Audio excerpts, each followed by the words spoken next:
again, Kendopolis. This is Dr. Kendo, and I'm here with another Scribblenauts Unlimited object editor commentary. This is, of course, where I just create your favorite characters in the Scribblenauts Unlimited object editor, a feature only available on the Wii U and PC versions of this game. We started off with the mummy as the source object. Today, we're going to be making Baby Groot. It's pretty crazy. You saw that I shrunk down the torso, basically this center body piece of the mummy, so that we could actually see the arm in the back. Normally, by default, you don't really see the arm very well, so like, in essence, you know, I wanted to remove all of the limbs and the head and everything, and so to reach that back arm, again, we did have to shrink the torso, and then you could see that I grabbed for it. Basically, the green grids are on right now, so you can see that there's kind of a rectangular square shape for every single moving piece of the creation, like the head, the arms, the leg, and then here's the torso right there in the middle. We can't remove that, but that can basically be turned on. Those green grids, you turn those on by clicking a little button in the top right of your panel of kind of buttons that you can use when you're selected with the arrow down at the bottom middle section. It has Maxwell's head and a wheel, dotted lines all around it, a banana, all that good stuff. And so you can see here on the first page of the color pattern library, when you press that paintbrush down there in the bottom middle of the screen, it brings up the palette and everything, so you can grab this texture that looks like wood,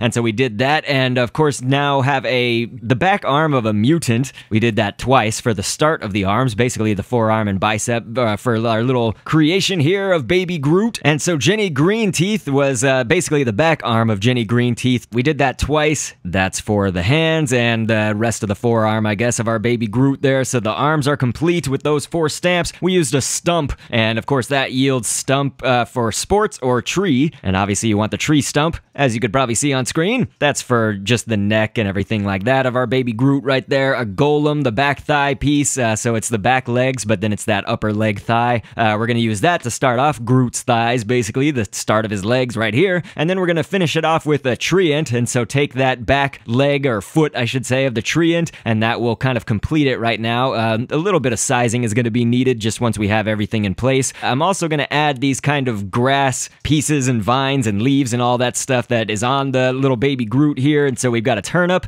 We actually use the turnip not for the turnip itself, but for the little stem at the top, you know, those leaves showing out right there, and a clover is what I did on the other leg. So we've got those 2 down right now. I'm going to take a snow crab and grab the front pincher right here. So these pincers can actually sort of look like a little vine piece that's coming off of Groot's. That would be Baby Groot's right arm. It's to our left side though. And so here we got herbs. And so once you've typed that in, just move it to that back arm. If you want to go by my design, really, you could put these in numerous places. I mean, the plants can go in various parts. And so hopefully we have enough stamp space for more, because it looks like we have not exceeded it yet. But what I'm going to do is head into the properties editor right here, and this is where I just like to read background information and fun facts about whatever we create in this series. So let's talk about what we're creating today. Definitely the winner of the Guardians of the Galaxy Volume 2 movie, which I just saw on Friday, May 5th, for me is going to go to Baby Groot. I know that one of the first things people might be thinking is, why only create Baby Groot and not the rest of the Guardians team? That's a great question, and the main reason is that I was basically preparing all week for this video, but also majorly the Friday video that I uploaded of Bendy and the Ink Machine's Boris, and I was also prepping to do that big Q&A live stream with my wife on Saturday, where if you did not see it, that live stream, we announced that we are adding a baby Kendo to the family. So yes, I am actually going to be having a kid.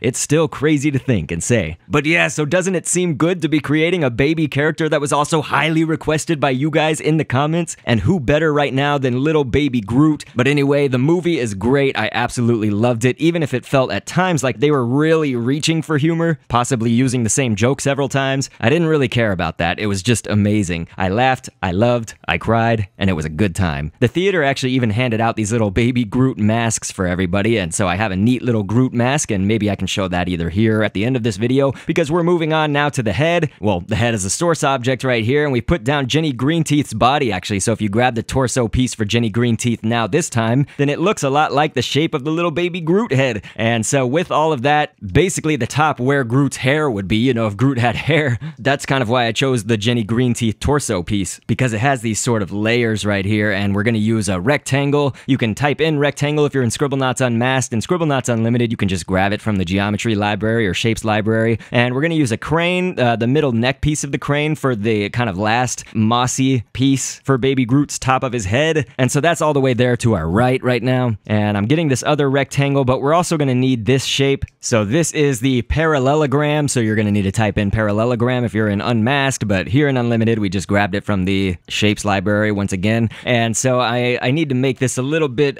fitting in that corner, basically. That's why we use the parallelograms, to fit that kind of shape of that last moss piece that was left over. We're going to make some adjustments to that, I think, after I get the eyes right here. And this is really important. This kind of is the outer layer right now. We use the back thigh piece of a monster. So just above the foot of the monster, that's that stamp. We're going to put a road hump down now for the mouth, and the mouth is going to be a smile. You know, Baby Groot could have lots of different, I guess, facial expressions, but for this one, I'm going to choose him kind of with an open mouth and teeth smile. A pearl, that's what we use for the big black part of his eyes right here. That's kind of the main bulk of his eyes, so that's going to mostly overshadow that monster thigh piece that we used earlier for the outer part, but not all the way. And so with that, let's also go with a wart right here, and we're going to paint that all the way white if we can, and so then put that down right here for some shine in the eyes. And this is, since we now kind of have all the main pieces on right now, other than this letter I, I'm actually going to give it a different color pattern as well. Let's go into the texture library and go to the 8th page, and you saw that, actually, I kind of like this one better. Let's go with this one. Okay, so it's on the 11th page. Go on the 11th page, bottom middle, there's that kind of sandy looking pattern right there. We're going to use that for the Groot teeth at the top. That was, again, the letter I as the stamp, and then we're also going to go with a beta, that kind of middle fin of the beta down there. It's middle bottom fin, I should say, and paint it the same color. And so that's looking okay. But again, now that we kind of have all the pieces laid out right here, I just need to do all the adjustments to size and distance and just sort of move them as needed. And so whenever you create a head and a body separately in this game, for the head object, you want to go to the equipment tab right here in the properties editor and check off that circle that's 2 from the bottom. It says can be worn on the face like glasses. So fill that in, and that'll mostly script it to where the head will go in the place that we want it to be once we put the head object into the hands of our body object. But right here, you can see that I sort of adjusted this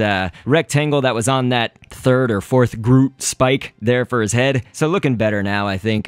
So that's pretty good. And so all of those moss pieces, we did put a bark. We typed in bark and put that kind of in the back. You can do them also like this. I'm not as much of a fan of this art style right here, but this is another Baby Groot that I did kind of with the same, mostly the same for the body, but we did it all as one object instead of creating a head and a body separately. We just used an ostrich egg and then 2 pieces of bark for the hair moss, I guess, up at the top, you know, those hair spikes. It's not literal hair, I know. And so here, though, if you do kind of go with the 2 object script and design choice that I've gone with right here, you can see that we did just put the head down into the hands of the body object, and it's not exactly where we want it to be. It's kind of all askew. So I'm going to edit the body object right here, and so just go back into the object editor, turn those green grids on that I was talking about before, and just basically move that head grid where you think it needs to be, you know, so it was a little bit far backwards and too high up. So I just moved it forwards and down, so basically to the right and down a little bit. And so here is our Baby Groot. That is awesome. It's a little bit big, though, I would say, right now. So let us shrink that down. So I think that this is going to be a little better size, although things in Scribblenauts Unlimited, like you can see my avatar in comparison to that cactus right there, Scribblenauts characters are kind of short and stocky and everything, so it'd probably be okay if you wanted to do your character that size, I guess, but it could be even smaller. Anyway, I did script Groot basically to use buttons, and so I intended that to be a mechanical button, which in the general categories is manufactured goods, so this Groot will actually kind of do that gear icon, and that's about it. That's what it looks like to use it. Otherwise, usually if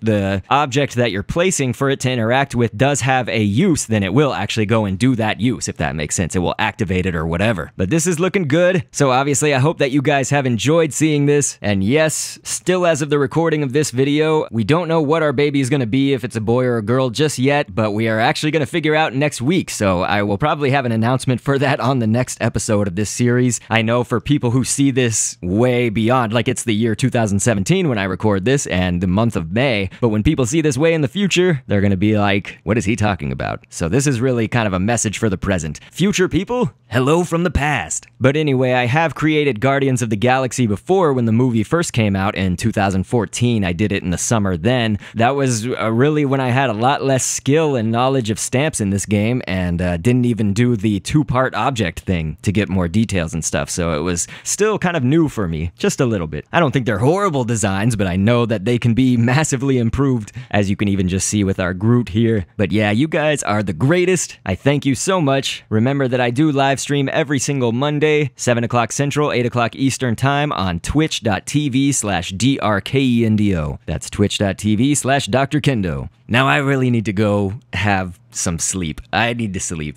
It's been an insane week. But okay, love you. I'll catch you guys on the next vid, and thanks for viewing. So I step on other lives' twists and turns, and I made the cycles end with dignity and courage. Now I hope to God that everyone can learn something from what I say, and hopefully you flourish. Getting down to the matter, let's look at it more.